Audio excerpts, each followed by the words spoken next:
When we speak about white supremacy, you have a lot of people come by, these people are, well, what is white supremacy? Prove to me it exists. And they play this game with you. And if you try to explain it to them, number one, they know what it is. They created it. Number two, it's about to get you to distract you from the actual conversation of what's the real cancer and virus in this nation. And we see that now way at the top is that we have that cancer and virus within the White House, and you're seeing it play out every single day. Relationships with world leaders are starting to crumble. Policies are being put in that's just strictly white supremacist in nature. But this article is just, of course, more further proof of what we're talking about when we talk about the white supremacists and how they're waging a race war.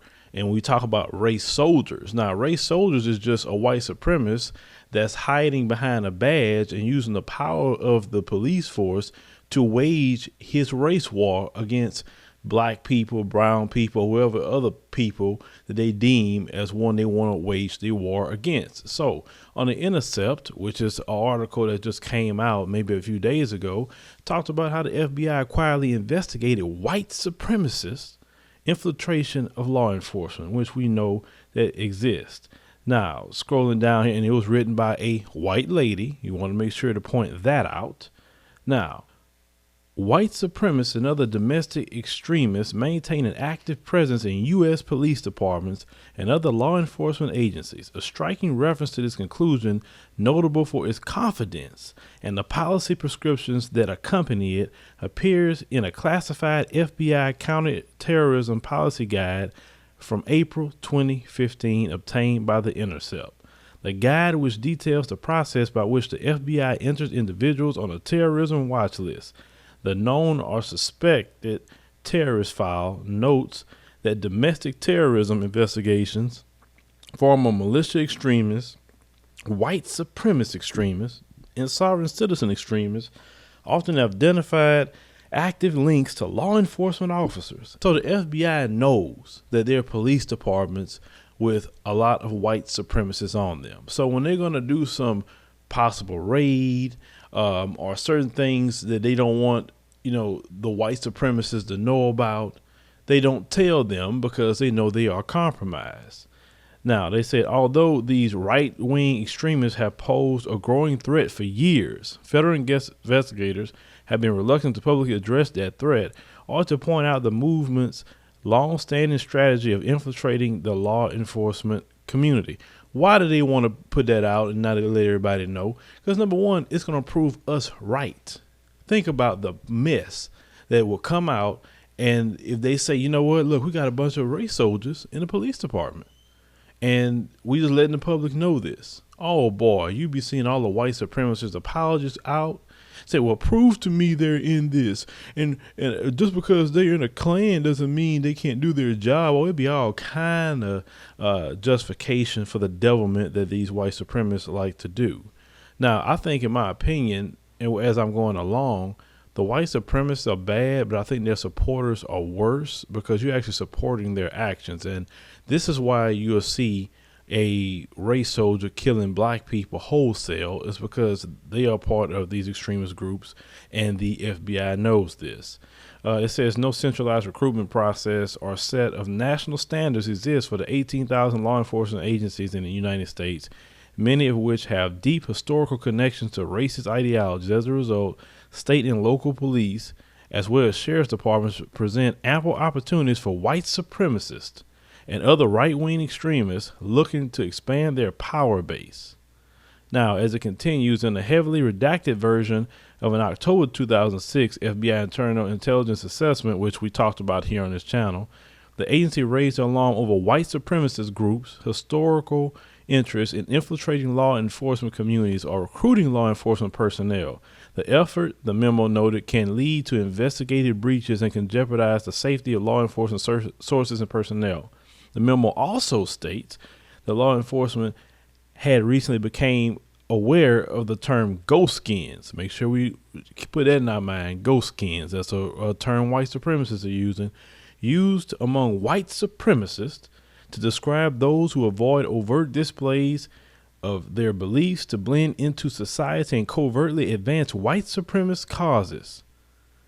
In at least one case, the FBI learned of a skinhead group encouraging ghost skins to seek employment with law enforcement agencies in order to warn crews of any investigations.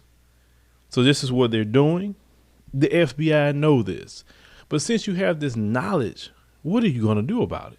That's the only thing we want to say. So when we look at these white supremacists, not too long ago, they had a Philadelphia police officer that was spotted with white supremacist tattoos.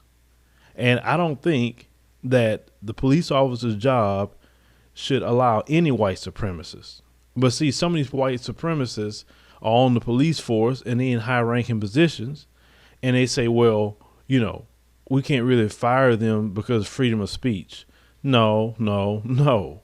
Because you can do freedom of speech if you want to in your spare time.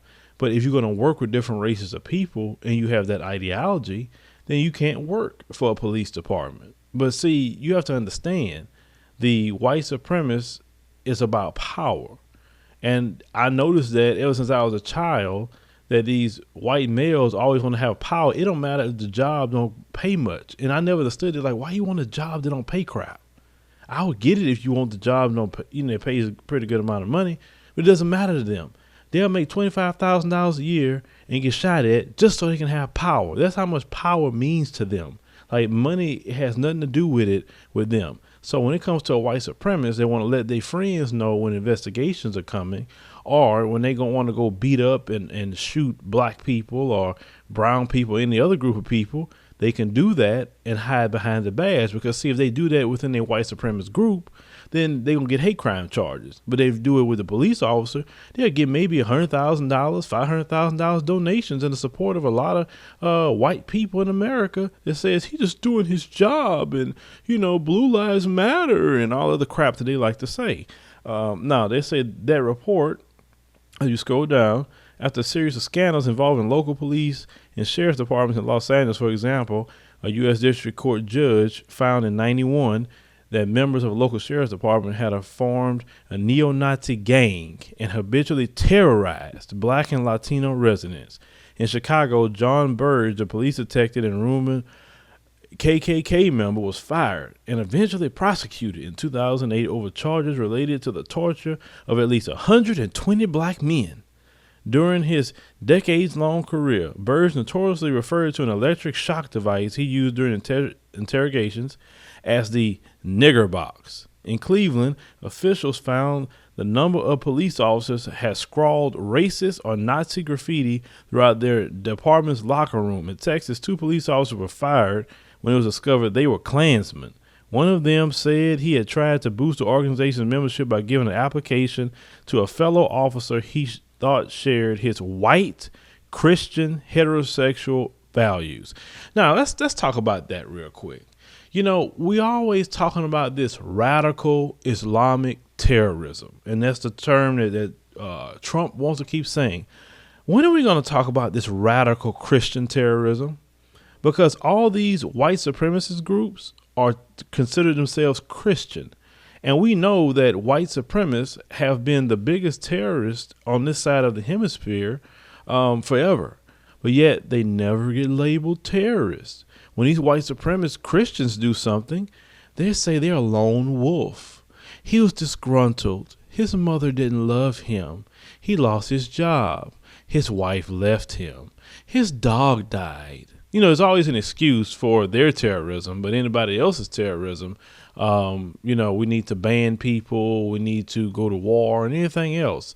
That's quite funny. It lets you know the affiliation that those at the top want to have in this nation. As long as you're a radical Christian terrorist, it's fine. But if you are Islam or anybody else, there's a problem.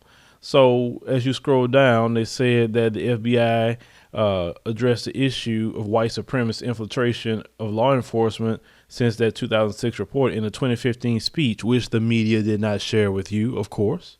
FBI Director James Comey made an unprecedented acknowledgement of the role historically played by law enforcement in communities of color. He said, all of us in law enforcement must be honest enough to acknowledge that much of our history is not pretty. Comey and the agency have been less forthcoming about continuation into the present. So understand something. When we speak about white supremacy being a cancer, being a virus, being a terrorist, we're not making this stuff up. And these people are acknowledging it, but they making sure not to publish it.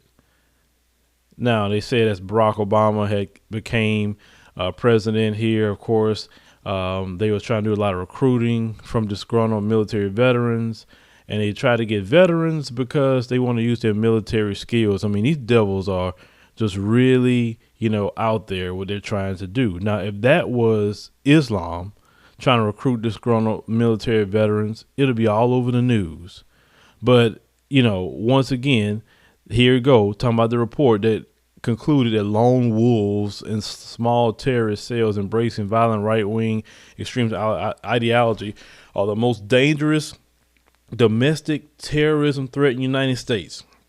You need to hear that again. It is the most dangerous domestic terrorism threat in the United States. It didn't say Islam.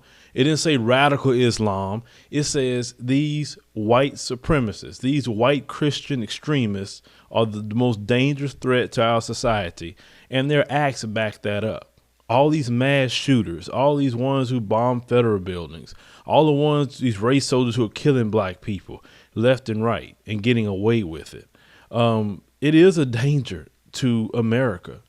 And yet they don't want to cover that. They want to cover the Islam that really don't kill people over here, because the most that people lost their lives with is 9/11. And you had maybe a few here and there over the years, which is about less than 2% of the gun violence, and not even bombs being blown up. But the facts does not matter when it comes to a white supremacist, because what I found out, whether it's a rich white supremacist or a poor white supremacist, like they're, mental aptitude is just not there. I'm sorry, just not. They don't care about facts. If you call them out on that, they're going to just run the lies. They get upset. You got the head white supremacist in charge. You present him with facts and you call out his lies. He gets pissed off and want to call you fake news and alternative facts. And his people just eat that up, wholesale, because they can't think for themselves as usual. They did not feel that they can come out and express their white supremacist views unless Trump said it was okay for them to do so. So as they had put out that report about the white supremacists targeting veterans, it was Republicans that actually came out pissed off that happened. And as these Republicans are pissed off that happened, they had to scale back. I'm just giving you a little bit more into it without reading all this. They scaled back on targeting and watching veterans with the white supremacist groups trying to recruit them. So what all the rest of this is saying, you can read through all this, and it talks about, the Oath Keepers and the constitutional sheriffs and all these different groups that's out there. As you can see, the federal building, the Timothy McVeigh, back in 95, a white supremacist did this, not radical Islamic terrorism. There's a lot of children that died with this. There's a lot of women, innocent men. A white supremacist did this. But yet they don't talk about the white Christian extremists.